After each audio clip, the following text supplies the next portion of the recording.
currently serving as president of the International March of the Living. Phyllis has a long history in activism, accepting many diverse roles. Throughout her life, Phyllis has been continually active in Jewish life. Phyllis committed to Holocaust education. The Jewish people and the state of Israel knows no limits. She works tirelessly to ensure the preservation of her heritage, the memory of our past, and the protection of the future. And I want to share with you that I have known for a very long time that I have been very blessed to have been born into and raised by ardent Zionists. My mother, who at almost 96 years old is still with us today, thankfully, was born in Poland just before my very wise grandfather knew it was time to leave Poland for the Jewish homeland, for Palestine, for our beloved state of Israel.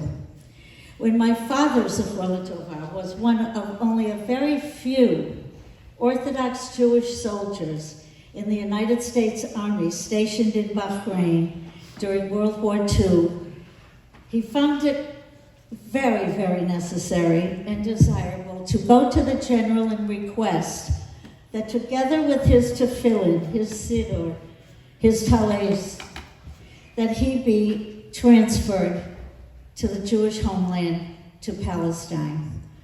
While the general was very surprised that a soldier would make such a request, he granted that request to my father.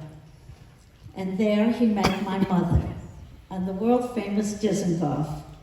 And today, here I am, following in the footsteps of those who came before me and set the tone for my life as a Zionist. As president of the International March of the Living, I am most privileged to be able to educate and embrace all our participants, in particular the next generation of leaders, on the importance, on the values, and on the meaning of a life committed to memory, a life committed to Zionism, not only for themselves, but to provide a better future for all mankind, all humanity, men, women, and children around the globe. It is not always easy to be a devoted, outspoken, or active Zionist, is it?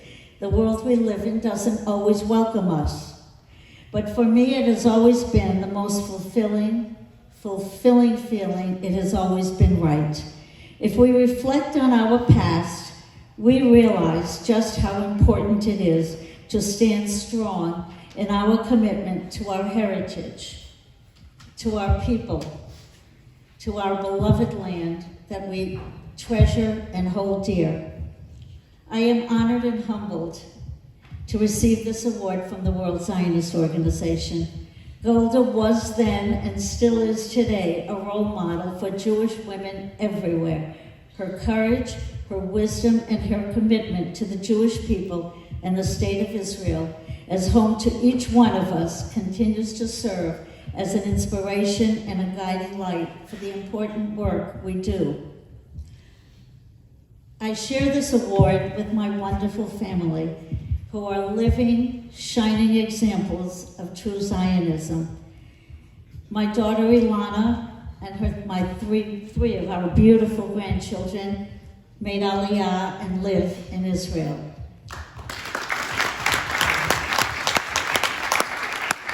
My daughter Ariana, who is here tonight with my wonderful son-in-law Joseph, also after college said, "Ima, there's only one thing I want to do now.